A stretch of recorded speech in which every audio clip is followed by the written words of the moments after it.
toca exponer está muy vinculado a algo que ha sido mi trabajo durante más de 9 años y tiene que ver con las implicancias del caso Lavallato en Perú. Como quiera que solamente disponemos de 30 minutos, no hay mucho tiempo, voy a hacer las situaciones más importantes que me parecen en el contexto en el cual estamos viviendo, un contexto político, un contexto social, jurídico, demasiado revuelto, podríamos decir, y ustedes perfectamente lo conocen, excepto nuestros invitados extranjeros.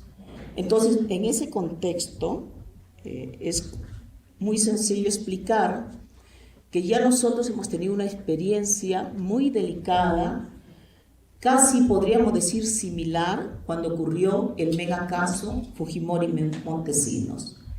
Y ahí, producto de ese megacaso, tenemos hasta la fecha a un expresidente de la República condenado, a varios exministros y también una fiscal de la Nación, miembros del Jurado Nacional de Elecciones, entre otros.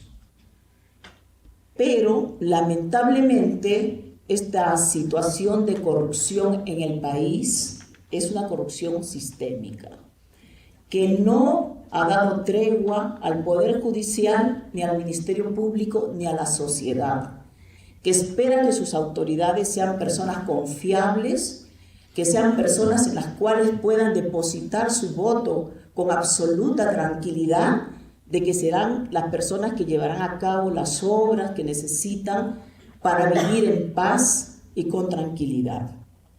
En el año 2017 nosotros hemos empezado a ver los casos vinculados a la operación Lavallato, que hace un momento nuestro compañero Carlos Benassi ha explicado el tema de la delación premial. Delación premial que en el caso peruano está significando abrir demasiadas carpetas fiscales porque constantemente los delatores brasileros están implicando a distintas personas, especialmente vinculados a la corrupción política, que tienen que ver con estos casos. Ahora, les he puesto un signo de interrogación porque la verdad no sabemos qué va a pasar. El tema es tan complicado, ¿no?, que es mejor poner un signo de interrogación, pero al final yo les diré cuál es mi apreciación como juez. Esta corrupción sistémica se advierte de esta infografía publicada en agosto de 2019, donde ustedes van a ver que las construcciones bajo sospecha de las autoridades políticas locales y regionales investigadas, solamente las vinculadas a la operación Lavallato, porque nosotros sabemos que desde hace muchos años el famoso diezmo es algo que acá se ha instalado para hacer las obras. Pero claro, cuando estamos hablando de casos de mega corrupción, de una corrupción transnacional, ya no hablamos de un diezmo, porque sería muchísimo dinero. Entonces se habla de un 2%, de 1.5%. Y aquí van a ver ustedes, por ejemplo, la carretera Callejón de Huaylas, Chaca, San Luis, donde está implicado el gobierno regional de Ancash. Está preso este señor César Álvarez por 119 millones. El caso de la Costa Verde del Callao, donde también la persona, el gobernador regional del Callao, se encuentra privado de su libertad por 168 millones. Es decir, si empezamos a ver todos los casos, acá tenemos un caso que es muy conocido, que dentro de muy poco se vencerá su prisión preventiva, el caso del gobernador regional del Cusco. Entonces, ahí se queda, para que ustedes lo puedan ver, que todas nuestras autoridades, lamentablemente, se han visto involucradas en graves casos de corrupción.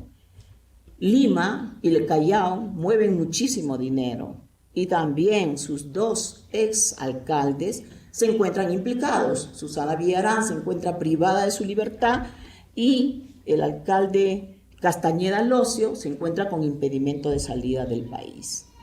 El Callao, ya les mencioné, el señor Moreno, que hace poco fue detenido después de haber estado más de un año escondido, hasta que finalmente logró ser detenido.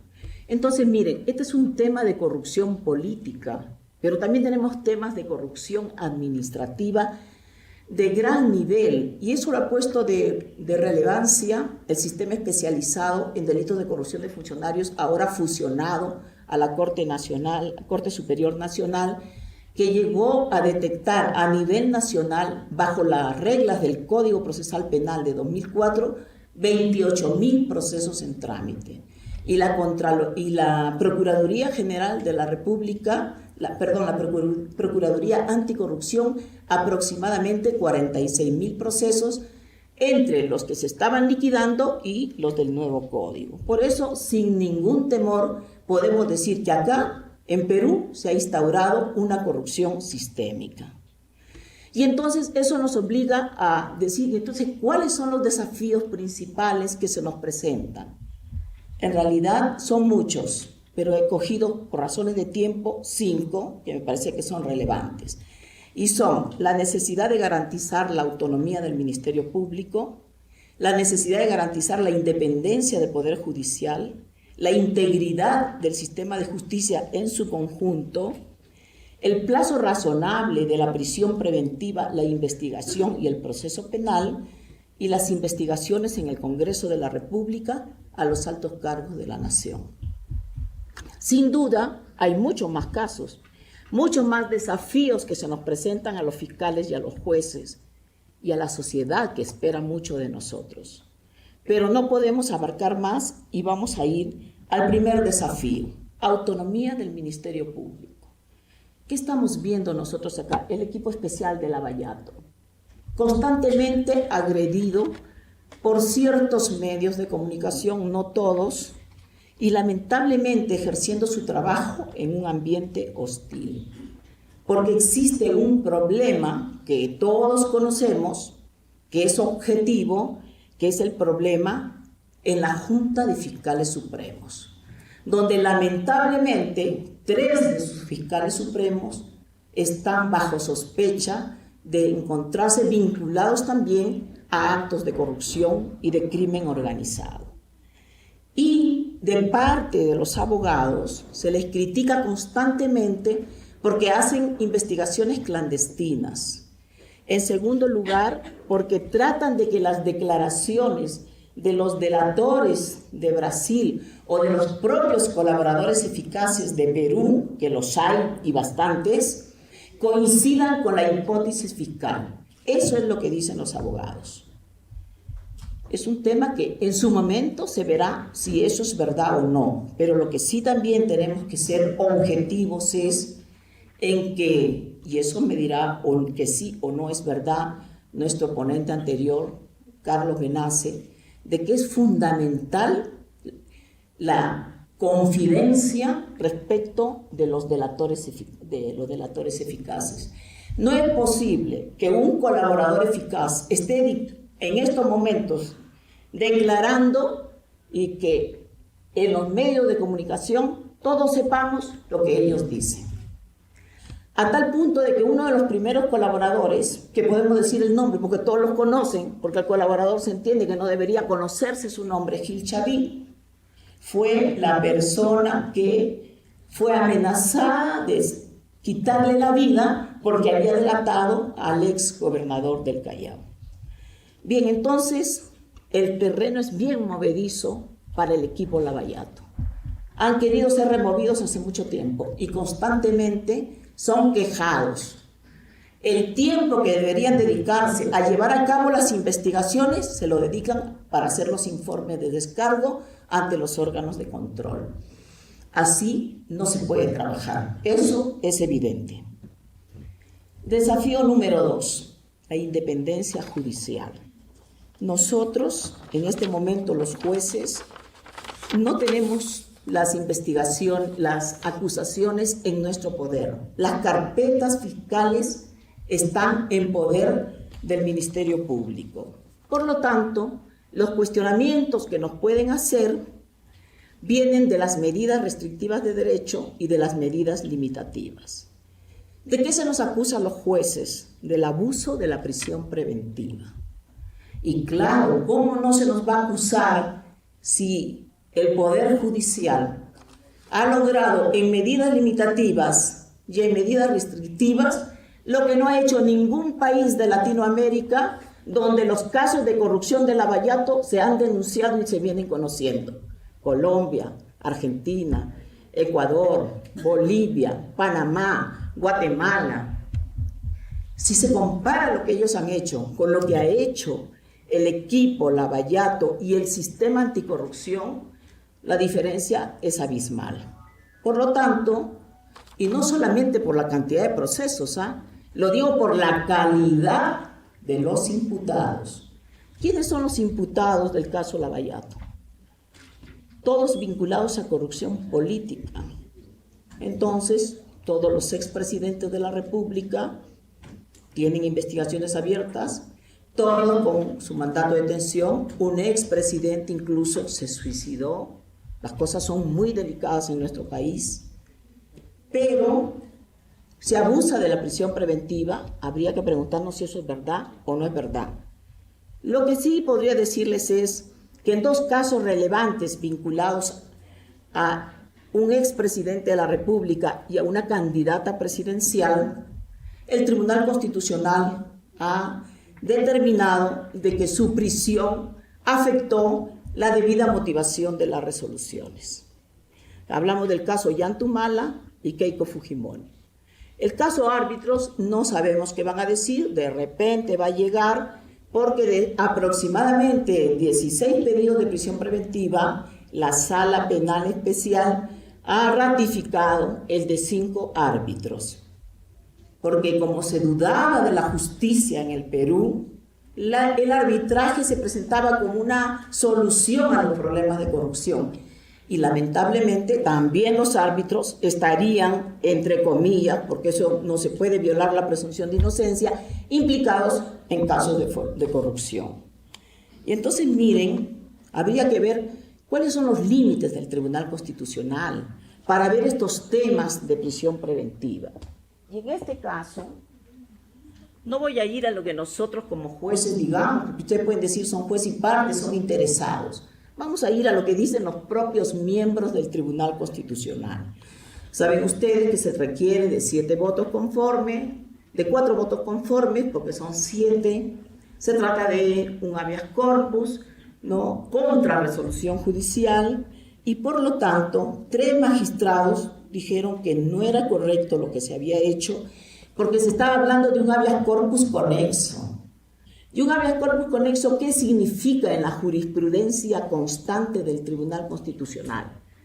Que cuando se han infringido en el proceso penal garantías, entonces sí se puede cuestionar esas decisiones, no valorando prueba, porque ese es un ámbito que no compete a un tribunal constitucional o a una Corte Suprema en casación, sino que van a ver el razonamiento que se ha utilizado para resolver esa situación. Pero ¿qué pasa? Un magistrado, el doctor Ramos Núñez, dijo de que no se había violado la motivación de las resoluciones, sino solamente la libertad personal. Por lo tanto, como dicen los señores jueces Miranda Canales, Ledesma Narváez y Espinosa Saldaña Barrera, tenemos que no se habría alcanzado los votos necesarios para hacer sentencia. Y tenemos una declaración de violación de la libertad personal que se ha quedado sin sustento. Los derechos a invocarse con conexidad para reclamar la vulneración de la libertad personal para sostener el habeas corpus conexo interpuesto. Lo digo lo que dicen ellos. Mucho tendría yo que decir, aun cuando el presidente del Tribunal Constitucional ha dicho que los miembros de la Sala Suprema no conocen derecho constitucional. Queríamos decirle nosotros desde esta cantera de que nosotros somos jueces de carrera. A nosotros vamos a elegir un Congreso que en estos momentos ya no existe porque se decidió que no deberían seguir y a partir de enero tendremos otro Congreso. Por lo tanto, no hay legitimidad que se pueda cuestionar. ¿Me entienden? Bueno, y sobre este punto, ese es el primer punto que motivó que el procurador del Poder Judicial pida la aclaración. Oiga, dijo, no hay voto, lo dicen los otros 3. Ya quedó claro que, según el doctor Ramos Núñez, sí habría votado. dejando de lado toda una jurisprudencia sobre un habeas corpus conexo. Pero también se critica que esa resolución no había adquirido firmeza, porque la reiterada jurisprudencia del TC dice que el requisito de firmeza previsto en el artículo 4 del Código Procesal Constitucional se debe cumplir al momento de interposición de la demanda. Sabemos nosotros que uno de los argumentos fue, como la Corte Suprema ya resolvió la casación, vamos a resolver. Pero ellos siempre habían dicho, la firmeza que exige el artículo 4 del Código Procesal Constitucional exige que al momento de interponer el habeas corpus, la resolución sea firme, y no era firme.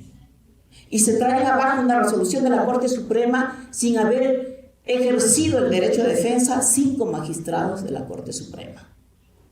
Digo yo, un tribunal constitucional que dice que garantiza los derechos de los imputados, no podía también ejercer, o sea, dedicarse a notificar para que también ejerzan su derecho los magistrados supremos.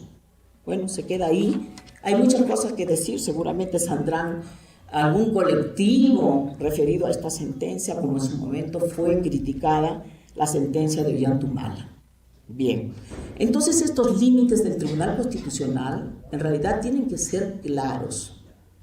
No se puede ir contra lo que se dice y cambiar las reglas de juego, porque todos necesitamos predictibilidad jurídica como uno de los valores esenciales del sistema de justicia.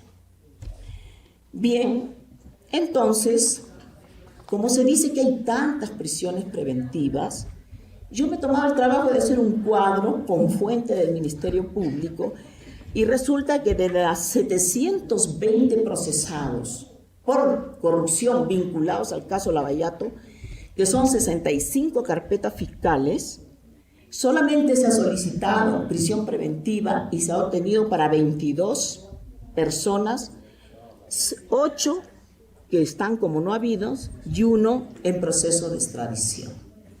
Con lo cual, ni el 5% es lo que se ha pedido.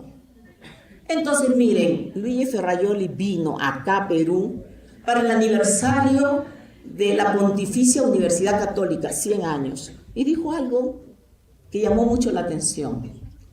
En Latinoamérica nadie hablaba de la prisión preventiva, que miles de personas por otros delitos comunes se encuentran privados de su libertad. Pero claro, cuando la prisión preventiva toca el poder económico y el poder político, claro, las cosas cambian. Bien, ¿qué ha hecho la Corte Suprema para resolver este problema? El día de ayer, el juez Concepción Carguancho, a quien en la sentencia ha sido duramente cuestionado, ha explicado sobre un pleno jurisdiccional la prisión preventiva, presupuestos y requisitos. Pero también hemos hecho otro sobre la procedencia de la medida de impedimento de salida del país en la investigación preliminar, porque 2 salas con competencia nacional tenían criterios distintos. En su momento la Sala Penal Nacional decía que no procedía el impedimento de salida durante las diligencias preliminares y el sistema especializado que yo presidía decía que sí procedía. Esto ha sido resuelto con este acuerdo. Y algo que es muy importante, prescripción y caducidad de la reparación civil. ¿Por qué? Porque es importante tocar el bolsillo de la criminalidad organizada. De nada vale meter a la gente a la cárcel si después su dinero se sigue quedando en poder de sus familiares o de sus testaferros. Por eso es importante que nosotros abordemos como jueces estos temas de otra manera. Yo quería decirles que este caso de los plenos jurisdiccionales no es solamente una preocupación de Perú. Nuestro vecino país de Brasil, ya hace un momento lo dijo el doctor Carlos Benassi, se encuentra en problemas. Se quieren traer abajo todos los procesos llevados a cabo por los jueces, ¿no?, que ven los temas de lavado de activos, especialmente los jueces de Curitiba, que luego han llegado hacia la Corte Superior y luego van hacia la Corte Suprema, que es la sala especial, y algunos llegan al Supremo Tribunal Federal. Hay un proyecto de ley anticrimen que ahora lo dirige el magistrado, ya no digamos magistrado, sino ex juez, ahora ministro de Justicia, el doctor Sergio Moro. Entre una de las medidas que propone es garantizar la ejecución provisional de la condena penal después del juicio en segunda instancia, evidentemente en clara alusión a un caso que todos conocemos de un expresidente de Brasil. Unas medidas para cambiar el concepto de organización criminal, así como nosotros también hemos dado un pleno para diferenciar crimen organizado de banda criminal. Acá no, es para cambiar el concepto de organización criminal. Y medidas para perfeccionar el decomiso del producto del delito, que también es una de las preocupaciones que tiene tanto la Fiscalía como el Poder Judicial, llegado el momento en que se emitan condenas. Bien, el desafío número 3 tiene que ver con la integridad del sistema de justicia. Nosotros sabemos y estamos vinculados a la Convención de Naciones Unidas sobre el crimen organizado, y también tenemos la Convención de Naciones Unidas de los temas de corrupción de funcionarios. Esta, la de la Convención de Naciones Unidas contra los delitos de corrupción de funcionarios, tiene una norma importantísima para la integridad de jueces y fiscales. Artículo 11. Dice que teniendo presente la independencia del Poder Judicial y su papel decisivo en la lucha contra la corrupción, cada Estado parte, sin menoscabo de su independencia, adoptará medidas para reforzar la integridad y evitar toda oportunidad de corrupción entre los miembros del Poder Judicial. Tales medidas podrán incluir normas que regulen la conducta de los miembros del Poder Judicial. Claro, tenemos órganos de control interno, tenemos Contraloría General de la República para el sector público, órganos, la famosa SOSI en todos los lugares, órganos de control interno para jueces, órganos de control interno para fiscales. Pero ¿qué ha pasado? Entonces, ¿qué ha fallado en nuestro sistema? Porque este artículo 11 también nos dice que estas mismas medidas se deben aplicar a los fiscales en las vidas que no formen parte del Poder Judicial, pero gozan de una independencia análoga, que es el caso de Perú, donde no tenemos nosotros un ministerio público dentro del Poder Judicial, pero gozan de autonomía en su estructura, en su forma de organizarse, etc. Entonces, esto tiene que ver muchísimo. Y el día de ayer, y esto lo han venido tratando acá, y me parecen los temas importantísimos, el profesor uruguayo Álvaro Méndez habló sobre el tema de lo que es la integridad, la probidad de los jueces.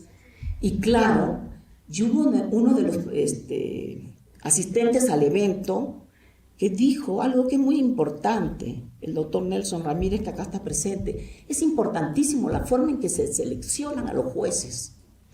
Pero también es muy importante la forma en que permanecen y la forma en que los destituyen.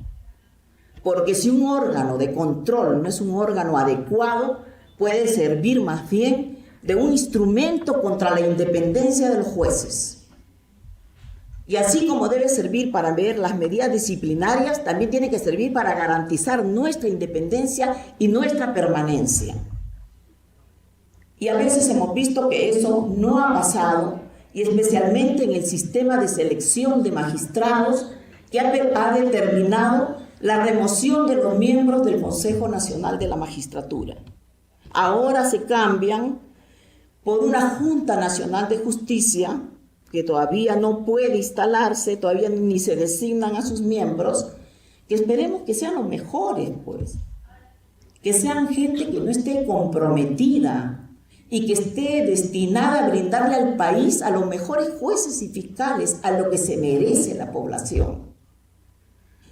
Y los sistemas de control salen del Poder Judicial y del Ministerio Público porque, entre comillas, han fallado y pasan a la Autoridad Nacional de Integridad y Control en el Poder Judicial y el Ministerio Público, que dentro de poco también serán nombrados. Entonces, miren, el tema de la integridad en el Poder Judicial siempre se comenta, son corruptos, cobran por todo, Pero cuando tú vas a los órganos de control y ves la cantidad de denuncias, de quejas, casi todas son por retardo en la administración de justicia. Las pocas que hay sobre corrupción pasan a la Fiscalía de Control Interno y ella ha denunciado, y hay varias sentencias por cohecho, por tráficos de influencia, prevaricatos, etc.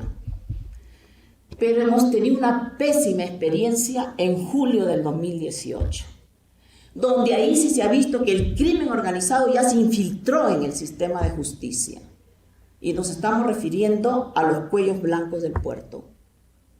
Miren, mientras los casos Operación Lavallato todos se conocen, porque los delatores brasileños nos han contado lo que ha pasado, acá en los cuellos blancos del puerto y en los famosos topos, que lo vamos a decir de inmediato, ha sido un hallazgo casual, por intervenciones telefónicas, donde en los casos cuellos blancos del puerto se trataba de determinar qué personas vinculadas al tráfico ilícito de drogas eran las encargadas de llevar droga al extranjero. Y resulta que sale un grupo de jueces y fiscales del Distrito Judicial del Callao. Eso se está viendo por otro lado, no por el sistema anticorrupción con el juicio Lavallato, sino se ha creado también una fiscalía especializada para ver cuellos blancos del puerto, que nos ha hecho muchísimo daño. Porque yo siempre digo, oye, 15 jueces o 5 fiscales corruptos no pueden dañar la imagen de más de 4.000 jueces o 5.000 fiscales que son trabajadores correctos y que trabajan en las peores condiciones. Eso no es justo. Y nosotros tenemos que salir adelante y decirle que eso no es así, que hay reserva moral en el Poder Judicial y que tan cómplice es el corrupto como el que corrompe, y él está obligado a denunciar. En 2019, hace poquísimo, se ha conocido un caso muy delicado de infiltración de informantes en el equipo especial Lavallato. Es vinculado al caso César Villanueva, le han colocado la prensa como título Los Topos. Un implicado del caso Lavallato, ex premier de la República, vinculado al actual presidente de la República, también está implicado en casos de corrupción, según lo que dicen los delatores de Brasil. Pero en este caso se ha detectado el tema a través de interceptaciones telefónicas, pero a un fiscal que se presumía que estaba vinculado en actos de corrupción, y salta una llamada donde estaría vinculado este señor. Y este señor hace 2 días, acá tenemos, le dictan 18 meses de prisión preventiva. Por supuesto que, y yo les digo con toda sinceridad, porque he trabajado en este sistema tanto tiempo y lo conozco muy bien, no ha habido un solo imputado que no haya dicho que está preso por cuestiones políticas. Todos dicen que son perseguidos. Se crea el sistema especializado por PPK para perseguir a la gente de Keiko Fujimori y de Ollanta. Cuando cae PPK, se ha creado porque Vizcarra, el actual presidente, dirige al Ministerio Público. Y todos por temas de lo que se denomina la vinculación con el crimen organizado. Un desafío 4 que es importantísimo para nosotros es el plazo razonable del proceso. He hecho una línea de tiempo del primer caso que cae en el 2017. Julio Cuba es viceministro o ministro de Transportes de un gobierno, es detenido el 19 de enero del 2017. A julio del 2019 recién se presenta la acusación. Con prueba, hay evidencias, entonces no hay que esperar mucho. Pero él ha salido en julio de 2019 por vencimiento de la prisión preventiva. 13 meses privado de su libertad. Claro, la gente se pregunta, y con razón, y también nosotros como jueces, oye, ¿por qué pides una prisión preventiva si no tienes todavía todo listo para poder llevar a esta persona a juicio. Claro, también la ley nuestra permite que eso ocurra. Entonces habrá que ver otros mecanismos a futuro para evitar qué va a pasar en estos casos. Hay que darle libertad. Y luego va a seguir libre todo este tiempo la persona. ¿Cuánto tiempo durará? Si preso no avanzas, libre menos, pues. Esas son más o menos las conclusiones, ¿no? Entonces, sí, me dicen que me falta un minuto. El desafío 5, las investigaciones en el Congreso, la impunidad. Ahora no tenemos Congreso, tenemos una junta permanente. Luego en enero tendremos otro Congreso. Se invoca a votar por gente correcta. No voten por gente que tiene pues procesos pendientes. Si lamentablemente nos demoramos como sistema de justicia en procesar esos casos, nosotros como población tenemos que ver otro tipo, otra forma de elegir a la gente. Y esto tiene que ver mucho con los codinomes, que los delatores premiales le han puesto al grupo de personas dentro del Congreso que se encargaban de recibir dinero para dar determinadas leyes, decretos que permitan que esto fluya, la corrupción fluya. Entonces, uno de los codinomes era el señor César Villanueva, según ellos, currículum vitae, ese era su codinome. Entonces, la verdad, es muy triste lo que pasa en nuestro país y hay una agenda pendiente que el Poder Judicial la tiene que librar, esa es la gran batalla. Primero, no permitir que los procesos duren tanto. Hay procesos del subsistema anticorrupción de Lima del año 2000 que hasta ahora no concluyen, ya han transcurrido 19 años. Entonces, ¿va a pasar lo mismo con los casos de Lavallato? Yo creo que no debe pasar y se tiene que adoptar una política que no permita que eso pase de nuevo.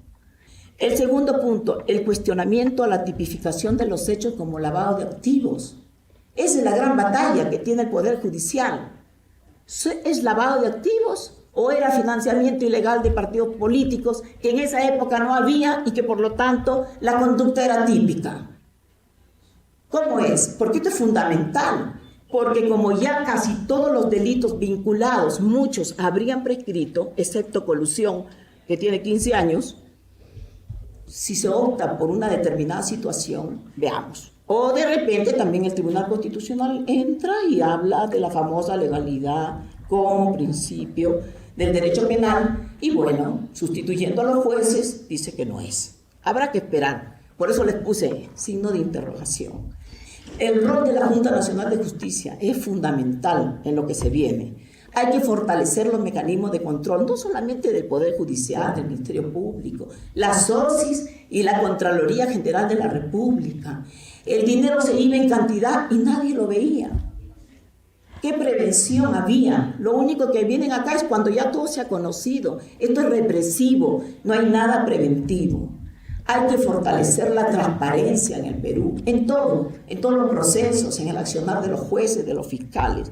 Y finalmente un tema que abordará la doctora Elvia Barrios, la relación con la prensa, que es fundamental porque forma a la sociedad. Lamentablemente en el país estamos a lo que digan dos bloques, un bloque a favor y otro bloque en contra. Hay que formarse su propio criterio bajo lo que nosotros estamos viendo. Eso es lo que yo he querido traerles en este momento. Reflexiones sobre datos concretos y objetivos de lo que pasa en nuestro país. Yo estoy segura que esta batalla la vamos a ganar. El Poder Judicial ganó una batalla en el 2000, la vamos a ganar. Esta y la de los cuellos blancos y la de los topos. De eso no queda duda. Muchas gracias.